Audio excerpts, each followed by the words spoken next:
A gente vai falar sobre síndrome do ovário policístico. A trazer profissionais para atender as pessoas de uma forma muito mais especializada. O diagnóstico não depende da ultrassonografia apenas. Porque eu via que as pessoas elas precisavam de mais. A nutrição comportamental ela nasceu da minha visão de ver a necessidade das pessoas, que não era só a dieta que ia resolver o problema. Sejam bem-vindas a mais um episódio do Doutoras Pod. Porque aqui a gente pode falar de tudo. Eu sou a doutora Tamara, ginecologista. Eu sou a doutora Melry, ultrassonografista. E hoje a gente está com uma convidada muito especial, a doutora Amanda Lemos, nutricionista, especialista em nutrição comportamental, saúde da mulher, SOP, endometriose, adenomiose, e vai conversar com a gente hoje e ensinar muito pra gente sobre síndrome do ovário policístico. Então é um prazer estar aqui com vocês, meninas, nesse podcast tão bacana, para poder contribuir aqui com mais conhecimento sobre alimentação, saúde e endometriose, que é um tema que eu amo. Obrigada pelo convite.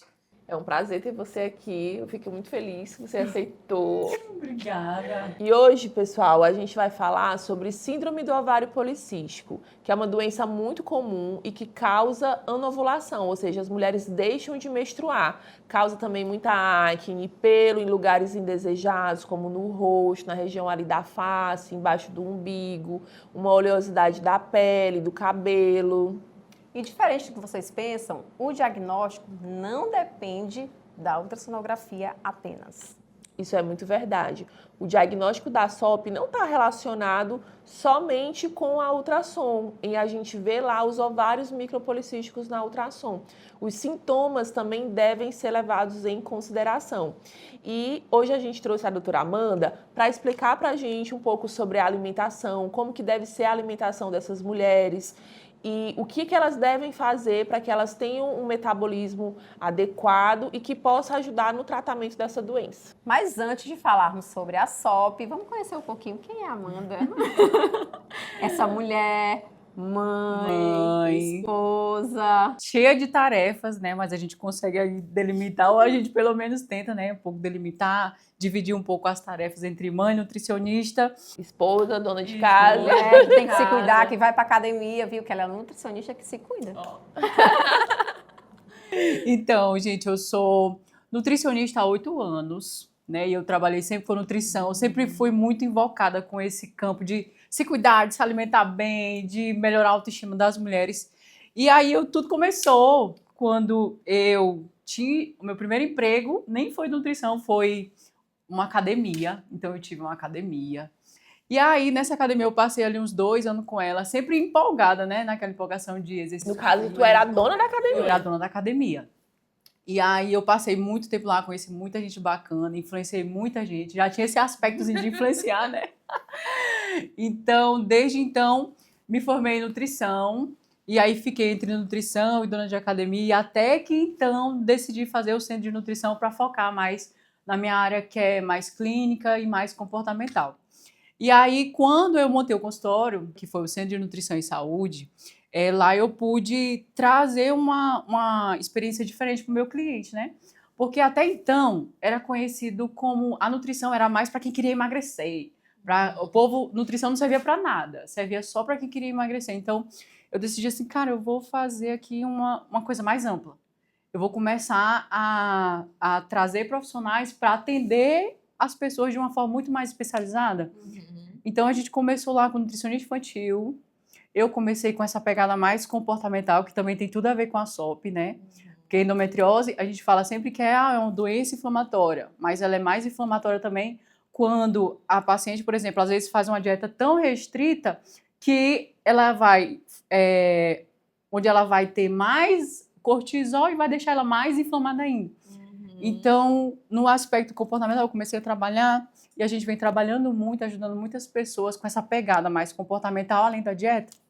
E, resumindo, é isso. Sou mãe, né, como vocês já falaram, sou esposa do Dr. Rodrigo e estamos aí, né, para ajudar quem precisa da gente. E como foi que a nutrição comportamental assim chegou na tua vida? Você conheceu pela internet? Teve alguém que comentou contigo? Teve alguém que você se espelhou? Como é que foi? Doutora, teve uma época que foi exatamente no nascimento da clínica, porque eu via que as pessoas elas precisavam de mais. As mulheres elas precisavam tipo de uma prescrição muito mais do que só aquele negócio. Ah, tome café isso, almoce isso, entendeu? Então eu fui vendo a nutrição comportamental, ela nasceu da minha visão de ver a necessidade das pessoas que não era só a dieta que ia resolver o problema. Então eu comecei a me aprofundar mais nisso. Com a nutrição comportamental, eu vejo que eu consigo ajudar mais a mulherada, as famílias, os casais, porque a gente faz um trabalho, tipo, além da dieta, né? Faz um trabalho que eu acredito, e na minha profissão, que a pessoa com equilíbrio emocional bom, ela consegue conduzir uma alimentação muito melhor. Doutora, qual a diferença da nutrição normal para a nutrição comportamental? Existe essa diferença? Tem muita diferença. A nutrição comportamental, ela vai ver a pessoa como um todo. O que é o todo? Ela vai ver o equilíbrio emocional da pessoa. Ela vai ver, analisar também a rotina da pessoa, o modo de vida que ela leva e o principal, ela vai também ver e explorar quais dificuldades essa pessoa tem para ela se alimentar bem. Então, a gente vai analisar equilíbrio emocional, rotina e que forma essas coisas, esses aspectos acabam impactando na alimentação dela. Por isso é um trabalho de muita conversa, de muita orientação. Já a nutrição convencional é aquela que, sua rotina, você toma café, almoço, janta, lanche à tarde, então vamos prescrever aqui tudo. Nutrição comportamental, não. A gente vai fazer também esse trabalho, só que... Então, é tipo aquela parte lá que antigamente você ia no nutricionista, tem que comer de 3 em 3 horas, não sei o quê, não sei o quê. Seu plano alimentar é esse, no café da manhã você vai comer 3 frutas. Sendo que de 3 em 3 horas não tem condição. Às vezes é um cirurgião que passa 6 horas operando, e aí? E a tua realidade é diferente, então, né? E aí seu sono é diferente. Exatamente. Uma das coisas que eu gostei muito quando eu fui na consulta com a Amanda foi justamente isso. Eu falei pra ela, Amanda, eu tenho muita dificuldade em falar não. Tipo, se uma pessoa me oferece comida, porque eu vim do interior, fui criada no interior, que se você fala não pra alguém, você tá ofendendo. Né? Você não pode falar não, é uma ofensa. Então, e aí eu fui vendo durante a consulta que eu tinha dificuldade em falar não para outros aspectos da minha vida. E aí chorei horrores nessa consulta. Não venho mais aqui, que aqui tá pior do que uma terapia. Ela falava, meu Deus, Amanda, eu pensei que tu ia só passar o que eu ia comer. Chorava toda vez que eu ia lá. Chegava lá, tinha dia que eu já chegava chorando. E ela dizia assim, parece uma consulta de psiquiatra, de psicóloga. Mas é exatamente por isso, é porque, cara, se tu vai orientar um paciente do que ele vai comer, e se tu não preparar ele, o psicológico dele, para essa mudança que é muito difícil mudar a alimentação, como é que ele vai conseguir? Exatamente. Ele não vai. Tem gente que consegue. Se tem ali uma instrução de café da manhã, almoço, jantar, a pessoa consegue de boa. Mas nem todas as pessoas são assim. E eu acredito que a maioria não consegue. Por quê? Porque às vezes a pessoa ela fica tão atrelada ao que comer no café, no almoço, no jantar, quando ela esquece de resolver o que está mais impactando na alimentação dela. Então, se ela não resolve o que está impactando na alimentação dela, ela vai conseguir emagrecer? É verdade, não Isso, vai. inclusive, tem tudo a ver com o SOP. Porque às vezes, uma vez eu peguei uma paciente minha de SOP, endometria, SOP, ela tinha SOP. Aí ela vinha de outro profissional com aquela dieta totalmente inflamatória, cheia de coisas que a gente tem que colocar mesmo, né? Só que aí a aceitação dela foi muito curta. Então, se eu tivesse pego uma paciente dessa e tivesse colocado os mesmos alimentos de uma forma assim, aos poucos, ela não tinha ela tinha melhor aderência, isso, a melhor aceitação. Aceitado com melhor. Certeza. A pessoa ela não muda. Mudar o comportamento da gente é difícil demais, para qualquer coisa. Imagina para a alimentação, que é a maior fonte de prazer que a gente conhece. Você que é criar muito fácil. Hábito é muito difícil, né? É muito difícil. Então, a alimentação é uma coisa que é muito fácil, todo lugar tem. Então, por ser muito fácil, é que é muito difícil de mudar, né?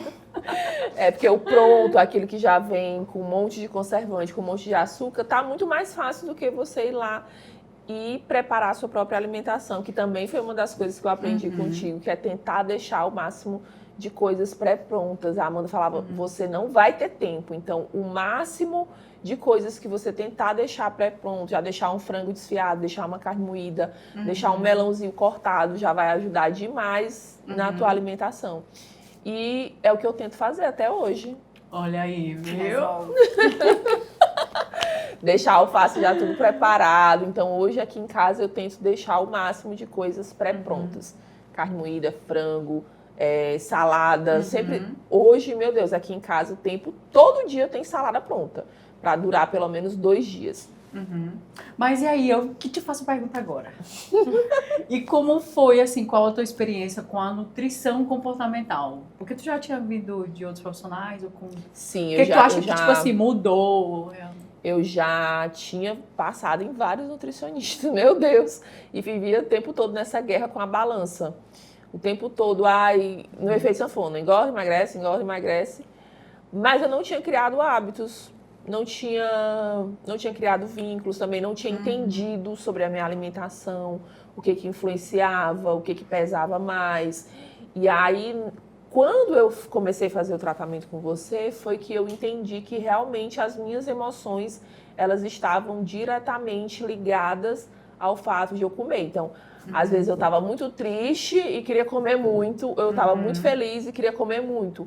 Hoje eu sei que eu estou fazendo isso, tipo, acende um alertinha, como se eu ficasse assim, são minhas emoções. Então, eu sei que eu tenho que equilibrar, que eu não vou colocar 1 quilo daquele negócio só porque as minhas emoções estão tomando ter mais conta. controle, né? Exatamente. Sobre as ações do dia a dia mesmo, de comer mais e a gente mesmo se... O mesmo acontece com as próprias emoções, né? Depois que eu fiz terapia por um tempo, eu entendi, tipo, eu tô com muita raiva, mas eu tô com muita raiva por quê? Calma, respira, tô com muita raiva, não é porque a pessoa fez isso, eu tô com raiva porque a pessoa pisou no meu calo, da minha dor, daquilo.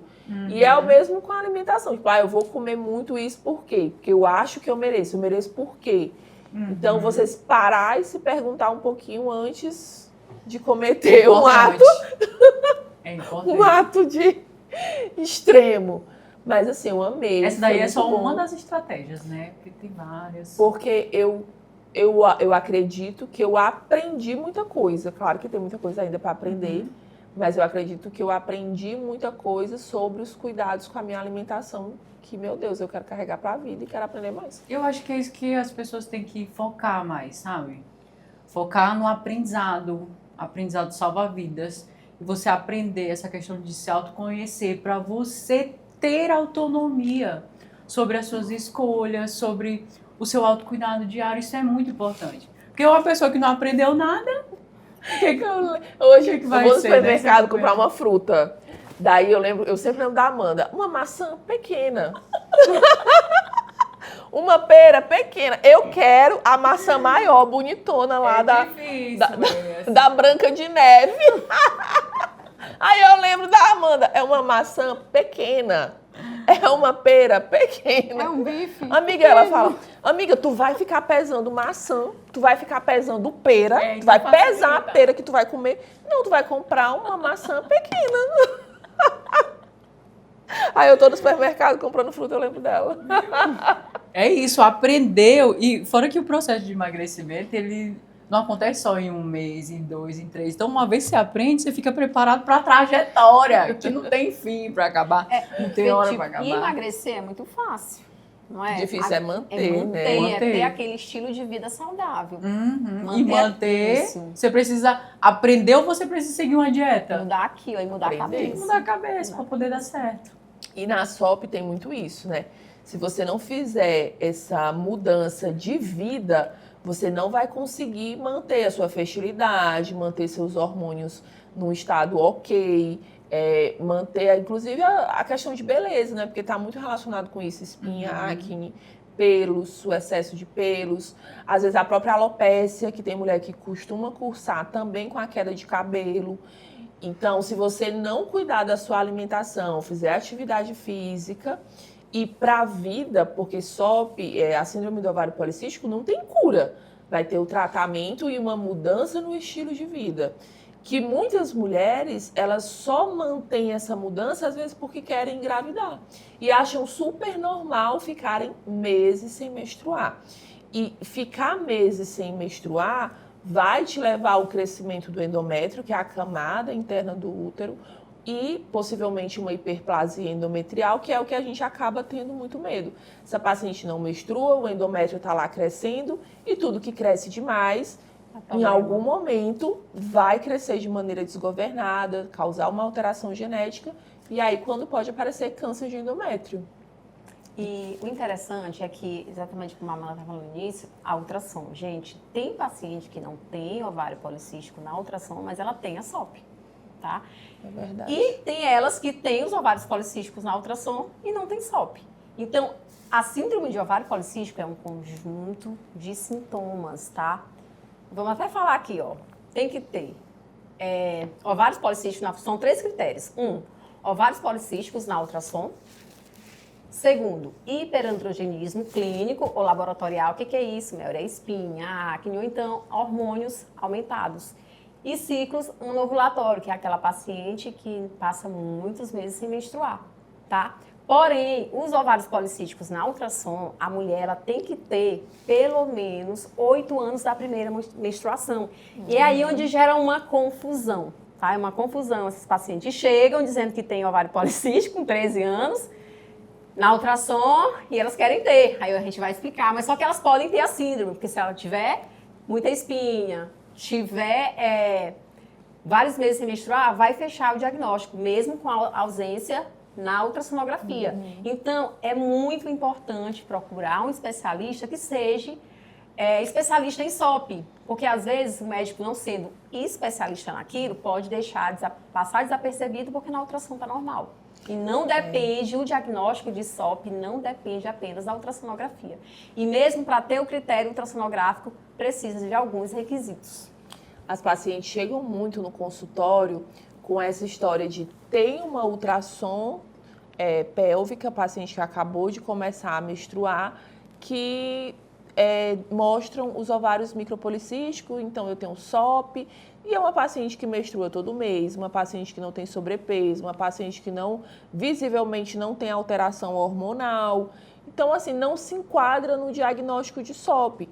E é como a doutora acabou de falar. Essas pacientes que acabaram de menstruar, tem 2, 3 anos que acabaram de menstruar, os ovários, eles vão estar de tamanhos aumentados, com muito folículo. Então, é esperado a gente encontrar na ultrassom esses ovários de tamanhos aumentados, com muito folículos e que se assemelham ao ovário micropolicístico da ultrassonografia. Isso é muito comum. Isso não quer dizer que você tem síndrome do ovário policístico. A síndrome é o conjunto de sinais e sintomas. Então, a gente precisa ter muita coisa para fechar o diagnóstico. Às vezes a paciente não necessariamente tem a falha menstrual, mas ela tem um atraso menstrual, é um ciclo menstrual que dura 35 dias. Ela menstruava todo mês direitinho e agora ela tem esse atraso menstrual, ela menstrua a cada 35 dias. E isso cursa também com os sintomas da síndrome. Então, a gente precisa olhar a paciente como um todo e o fato da paciente ter ovários normais na ultrassom não quer dizer que ela não tenha síndrome. Ela pode ter a síndrome mesmo com os ovários normais na ultrassonografia. E o que é muito interessante, então, que a Amanda falou no começo sobre nutrição comportamental, ver o paciente como um todo. Eu acho que isso é uma coisa que está presente em toda a especialidade do profissional, que ele quer mesmo, de fato, ser resolutivo. Olhar o paciente como um todo. Não custa nada tomara que é ginecologista, ver ali uma diabetes e orientar a paciente. Ah, não vou orientar, não. Ela vai ter que procurar um endócrino. Não, oriente, já que você não trata, mas oriente a procurar um endocrinologista. Exatamente. E é isso, ver a paciente como um todo, entendeu? Não lá só cuidar da pepeca da paciente, mas pedir exames de uma forma completa e de avaliar e direcionar ali a paciente.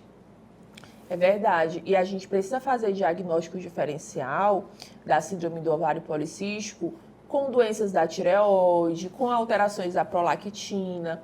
Então, A falha menstrual, ela também se relaciona com outras alterações hormonais, não necessariamente aos hormônios que estão ligados somente à síndrome do ovário policístico. Então, a gente precisa fazer uma investigação minuciosa, porque quando também a gente fala de síndrome do ovário policístico, a gente pode ter outras alterações hormonais, como cortisol, como da insulina, paciente com alterações de níveis de triglicerídeo, colesterol.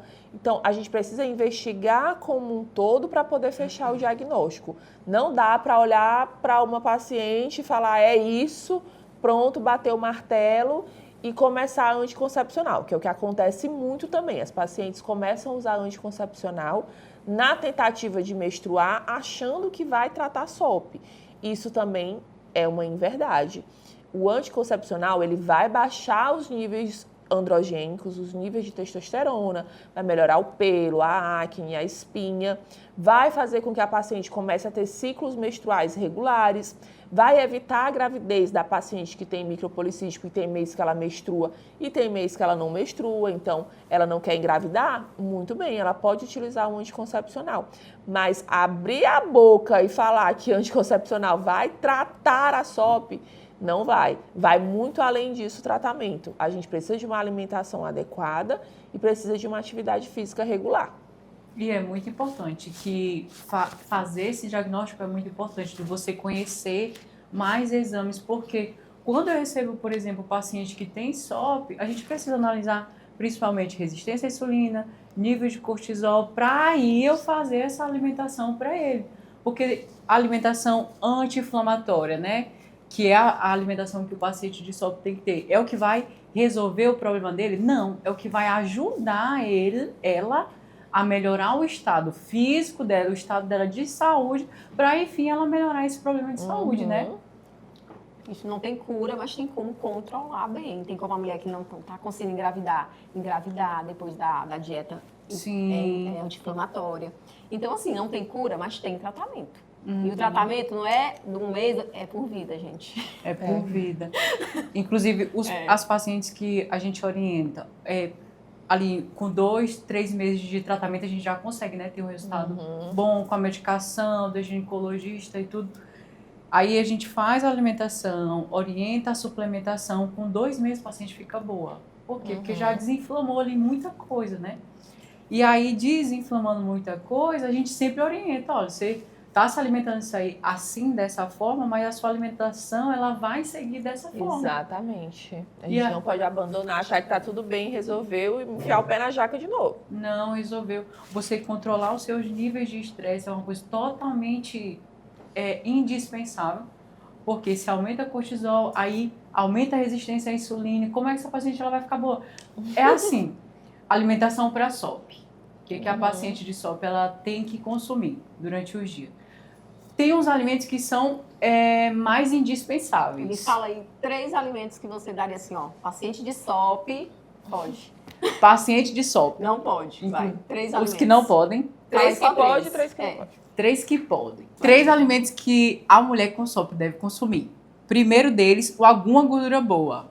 Gordura vegetal, que você encontra aí em sementes, semente de abóbora, que está muito em alta. Semente de linhaça, semente de chia, essa não pode faltar. Torna o seu processo mais anti-inflamatório. Outro alimento são os peixes. Sei que não é do nosso hábito comer muito peixe, a gente gosta de carne, de frango, mas é um alimento que também é indispensável. E por último, a ingestão de proteínas, que deve ser indispensável. Mulher com SOP tem que cuidar da massa muscular dela. E massa muscular a gente preserva e aumenta a massa magra conforme a proteína que a gente for comer. Então, ovo, carne de vez em quando pode, mas ovos, peixes, frango, tem que estar todo dia. Ai, legal. E o que, assim, é completamente proibido? Completamente proibido são alimentos industrializados, que isso não é segredo para ninguém. E industrializados são tudo que a gente vê em pacote ou desembala, né? Esses aí não pode. Enquanto você estiver fazendo a dieta anti-inflamatória, o ideal é não consumir. E principalmente o sódio, que é o que mais aumenta, já dá um inchaço maior. O objetivo da alimentação anti-inflamatória é a gente desinflamar o organismo. Quando a gente fala de desinflamar, é a gente consumir alimentos que não dão gases, não incham a barriga, né? São esses tipos de alimentos. Não dão dor de cabeça. Então, são alimentos ali com baixo carboidrato, proteína adequada, vegetais, frutas, legumes, tem que estar todos os dias. E um alimento assim que a gente acha que é saudável e que não é para SOP. Que acha que vai fazer bem porque é saudável, sei lá, um alimento, um chá, alguma coisa assim. No caso, o leite, né? Porque o leite, ele é saudável para quem já é saudável. Para quem não tem nenhuma desbiose, por exemplo, para quem não tem problema de gases, de constipação, de endometriose. Agora, uma vez que você consome leite e você já tem histórico de gases, de distensão abdominal, não vai dar bom. Principalmente, hoje em dia, está muito atualizado o tratamento da desbiose para a melhora da SOP. Né? Porque o intestino é o nosso segundo cérebro.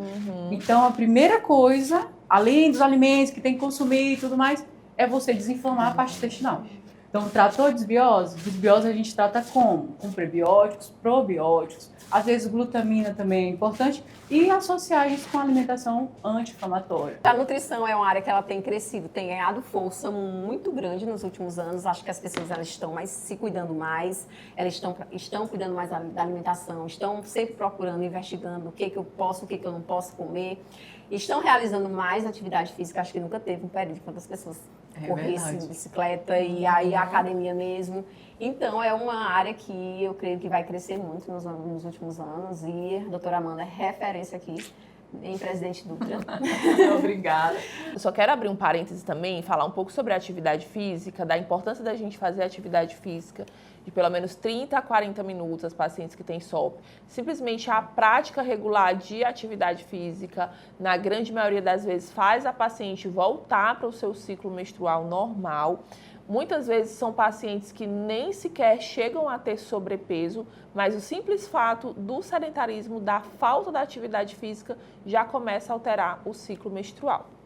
Agora, só para a gente finalizar, já está quase acabando aqui o nosso episódio de hoje, eu quero que você conte para a gente qual foi o episódio que mais te marcou assim no consultório como nutricionista, que mais te emocionou, que mais mexeu com você durante toda a sua trajetória.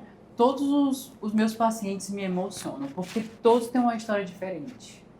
Então, todos vêm de um contexto diferente, mas teve uma que ela conseguiu perder numa média de 15 quilos. Ela era mãe de duas crianças. Ela era uma pessoa que ela não conseguia se cuidar, por conta da demanda de mãe, mulher, né? Onde a maioria mesmo não consegue. E aí hoje, ela é uma grande atleta. Ai, que lindo! Pode falar o nome dela? Pode! Beijo, Laís! Você mora no meu coração, assim como todas as minhas pacientes.